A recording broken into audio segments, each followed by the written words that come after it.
Okay, y'all, as you can see, I've got my glasses on, which means I am learning information. So I wanted to make a video I wanted to make a video where I distill everything that I just read for a discussion for my class. Because I'm gonna be honest, I'm grasping at straws, and I have been asking ChatGPT a couple things. I'm like, yo, what does this mean? What does this mean? And I've been doing this for 2 hours. And it's 2 readings that are not like crazy long. So the first one was about perma-computing. And I understood, like, when I was talking about the concept of it, like how a statistic that stood out when I was reading was how it said that I think 87% of games that were like iPhone games that were developed before 2010 don't exist anymore. And it was talking about how a lot of things rely on these centralized companies like Google and Facebook to hold all the information. Is that right, or is that from another video I watched? It's such academic language sometimes, like it's so dense in my head. I've got the text in front of me. I'm gonna try to go over it right now.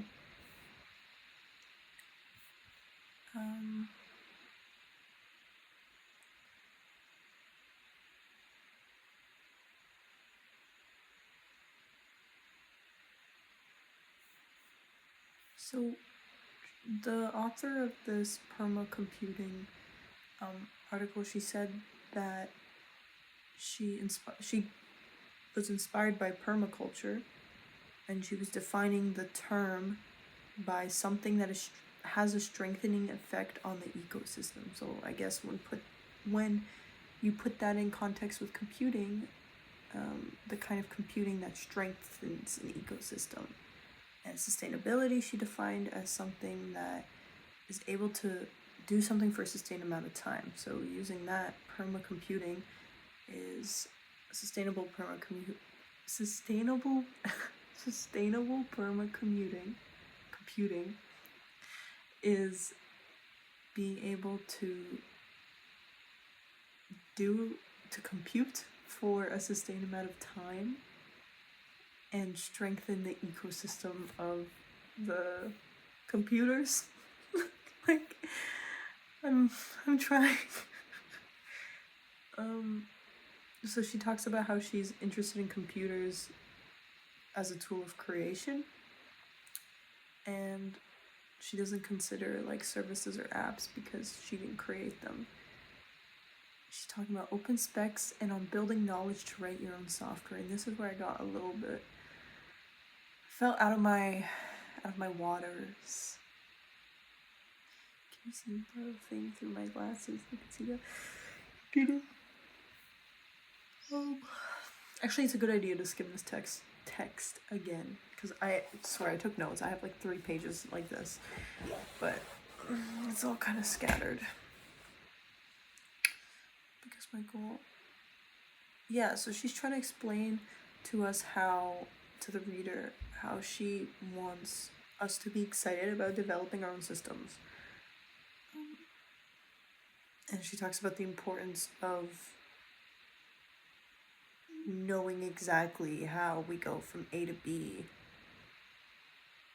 in computer systems. Like, she writes, nowadays people shop for solutions, and given enough time it creates a vacuum of knowledge. Solutions are a way of obfuscating knowledge. Knowledge disappears when you go from one solution to the next without taking the time to understand the whole arc of the story.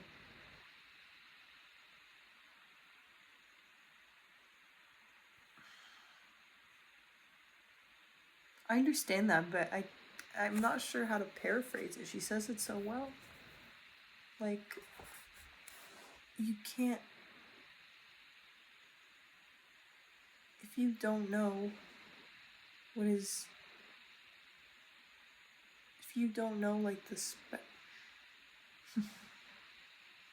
I'm not even tired. I need to process this for a second.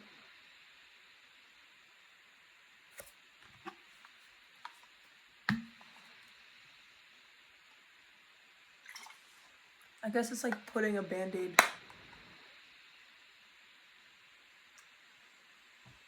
Is it?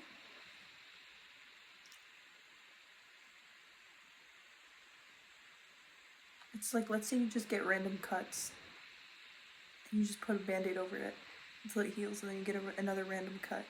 And you have some kind of medical condition that just like keeps giving you cuts, and you just keep putting band-aids over them instead of being like, maybe I should go to the hospital and see if there's something going on with my body.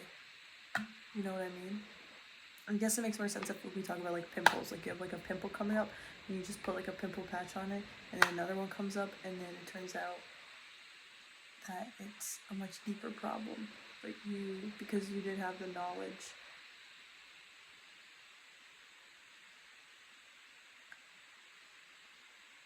Oh my god, I don't even know if I explained that right. I'm just gonna move on. I'm just gonna move on.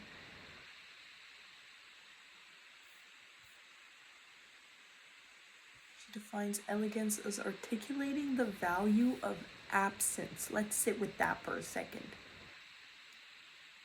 The best phrasing I've seen for elegance is articulating the value of absence.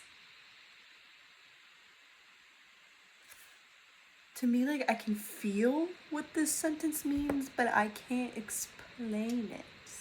Like, elegance is like graceful and intentional and simple and satisfying.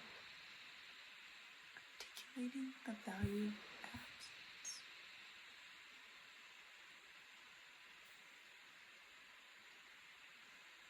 She also brought up the Luddites, which were people in like the 1800s who got really mad when their jobs were starting to be replaced with some machinery, and they just organized raids and destroyed the machines.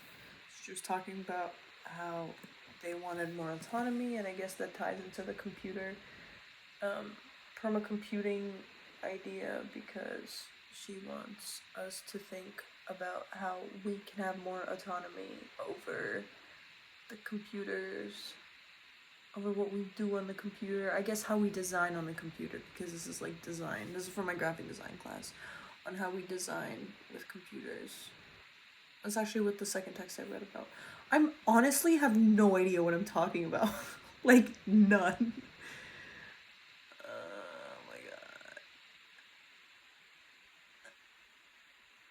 It's talking about like to include knowledge of the whole narrative that encompasses the software. Software is not just an app you download, it's also a definition of how to solve a problem. Wait, that actually ties into the other text.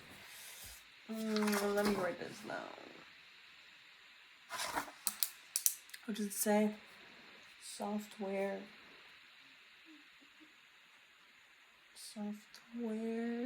Whoa, I also forgot how to spell.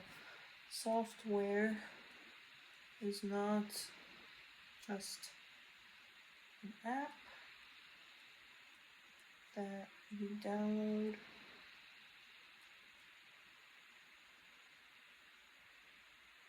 It's also a definition of how to solve a problem. That's literally the message is, the medium is the message. How to solve a problem. I think that's one of the most powerful things to actually understand if you're doing anything creative, especially if you're not like only into one specific lane, because what you create through or express through is the message, is what's carrying through what you're saying. It's filtering through your ideas that are like imaginary in your head. It narrows them down into a certain, I guess, material thing, like fashion. taking this idea or feeling and then you're putting it into a certain article of clothing, and that's the medium, that's the message. You're taking this image in your head and you're painting it, that's the medium and that's the message. But I feel like those words are really easy to confuse, like this phrasing, the medium is the message. Because how could something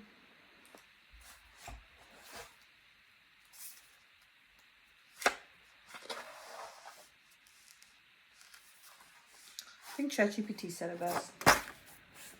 In my second reading, I guess my discussion post is actually about like comparing them, so I'm basically doing the assignment right now, like out loud. The second article thing that I read was about how the rise of Photoshop and wait, I can't see the tab. The rise of Photoshop, and this is from like an architect's point of view, and how people didn't really understand that when Photoshop came out, it was like when you would edit like some kind of, I guess, building or whatever, it would distort it. When you would be thinking that you're making it more realistic, or like using filters or something, you're actually distorting it because it's not the actual building.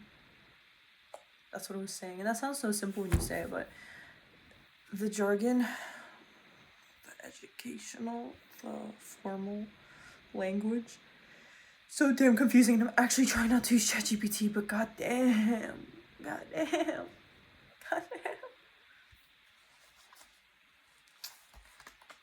But yeah, it was talking about, let me just read my notes. Photoshop's instrumentality masks itself. You think you're manipulating the image when you're actually manipulating code, and code is binary, and there's two ways to manipulate to make something more realistic or less realistic. Photoshop moves us away from the object when we thought we were moving closer to the realism of it. That's what people all used Photoshop at the beginning, and when it was like this dude named Knoll, Knoll, that's his last name, when he was like, yo, we can actually do this for effects, like people clown on him. People always clown on like things that always end up being like the hugest things of all time. Optical correctionism reminds me of a crazy word. That's not even that relevant. I was talking about how your eyes correct things, I guess. When software becomes too smooth that you don't notice it anymore, you stop noticing when you're editing one specific thing.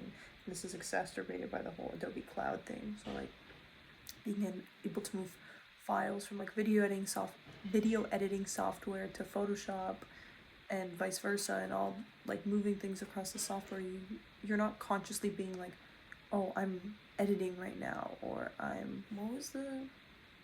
like you're not thinking exactly about the action that you're doing. You're just kind of, it's more of a fluid process where a bunch of things are happening at the same time and you're creating without really thinking. I hope people who use the software understand what I'm saying. Like in my head, I'm not like, oh, I am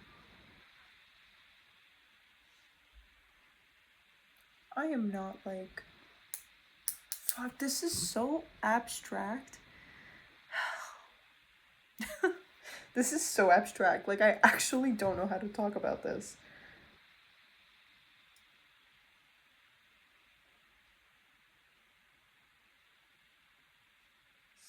There was this sentence that I actually couldn't understand for like 5 minutes.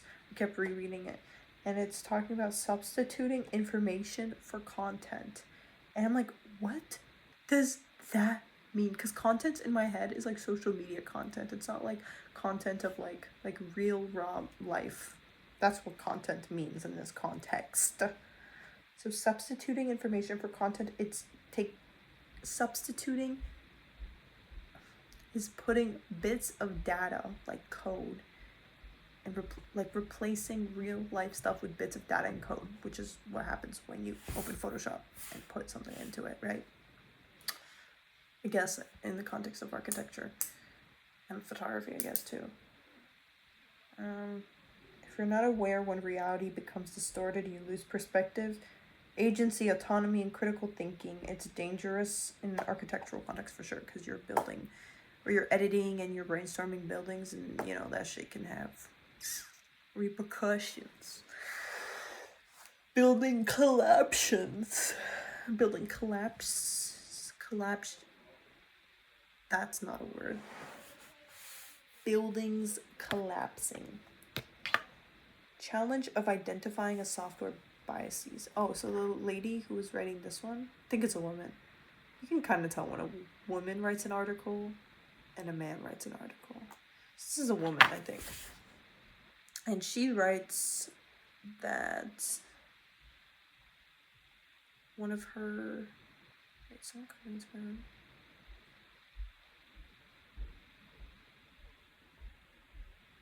No. So she talks about how she has like a PhD, and I think she assigned her student with the challenge of taking a software. Like each student got their own software to analyze, and they have to identify its biases and shortcomings. And then they're like, what? And because you never think about that. At least I never thought about it. I was more concerned with like me not being able to figure out how to like work it. I never thought about like, hey, what's like the limit of this, and how is it actually shaping what I'm doing and how I'm thinking about it? Because honestly, my mind didn't go there. My mind has gone there in terms of ChatGPT, because I guess it's, at least to me, more straightforward to understand ChatGPT, and it's more of a instant feedback. How do I phrase this? You can see the biases of it, because when you're typing into it and saying stuff and it's telling you an answer, it can tell you an answer sometimes that you're like, whoa, I don't agree with that, or whoa, you made a mistake over there.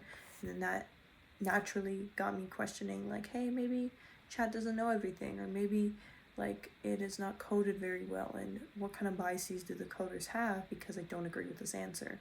So like those questions kind of naturally started forming in my head from using ChatGPT, but from using Photoshop, there isn't really, I'm not looking for an answer or feedback or anything like that when I'm using Photoshop. It's actually the opposite. I'm not trying to receive information, I'm trying to communicate information, which is why I think, wow, this is actually a pretty good connection I just made. Because Photoshop is like, you're taking ideas or something you want to create and you make it through this. But ChatGPT isn't like creation. At least I don't use it for creation. I use it for regurgitation. I use it for it to like simplify concepts down for me when I don't understand something. And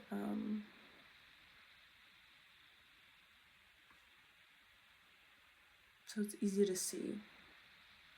I hope this is kind of making sense. It's actually pretty interesting. But again, I feel like I'm like, as I'm speaking and as I have been reading this for the last 2 hours, I feel like every single time I read or process something in my head, I'm like hanging on by like a rope, and I'm like trying to, like, the information is like dangling above me, and I'm like trying to pull it down, but like I can't. And I will.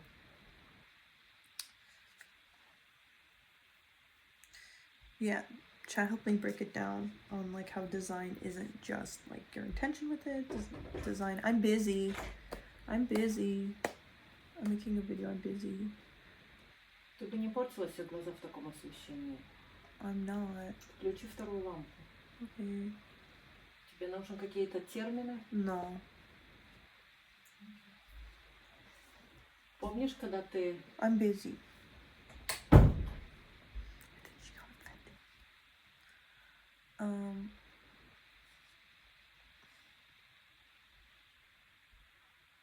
So I was saying how design isn't the intention.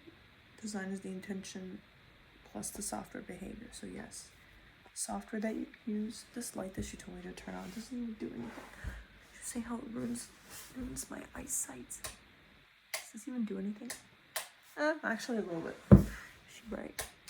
Okay, I think that's brighter. Look at my jellyfish calendar. It's pretty sick. The software is co-authoring, and software nudges form before you decide anything. And that got me thinking about the other text that was talking about the limits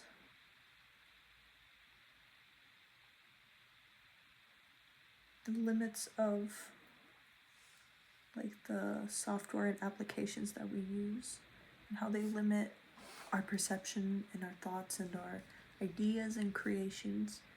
And I wrote, this talk of limits is actually interesting because the whole experience of being a human in a material reality is to be surrounded by limits. That's how you can imagine something so cool, but struggle materializing it. Limits are integral to every moment of our lives. Our lives are molded by them, whether we are aware or not. Limits spark creativity, like living on a boat. The author lived on a boat and she was talking about it, and she was forced to look into software alternatives for like the creation she wanted to make, because like the standard stuff that people told her to use, like just like ate up all their like batteries that they have on the sailboat.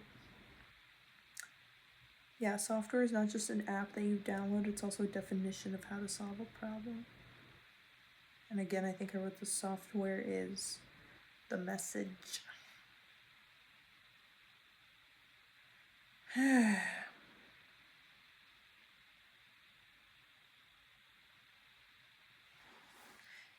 There's also a quote I wrote down, not sure why. You can't expect people to always do the work of digging the ancestral past to learn how we got to where we are now. But failing to do so creates myths. Oh, actually, I do get that. My brain's actually melting. That's actually really straightforward and clear. You have to like understand history and shit, so that you're not living in myths and according to myths, and so that you actually know the sitch. I'm not your average girl, and I'm here to save the world. You can't stop me, cause I'm impossible.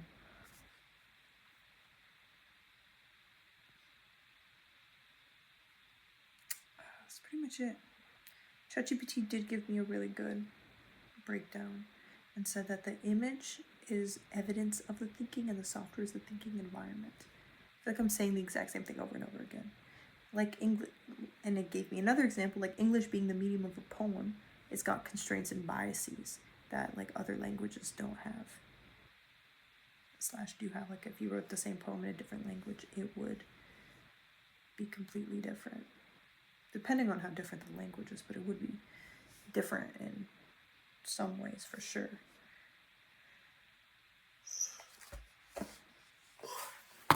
I tried.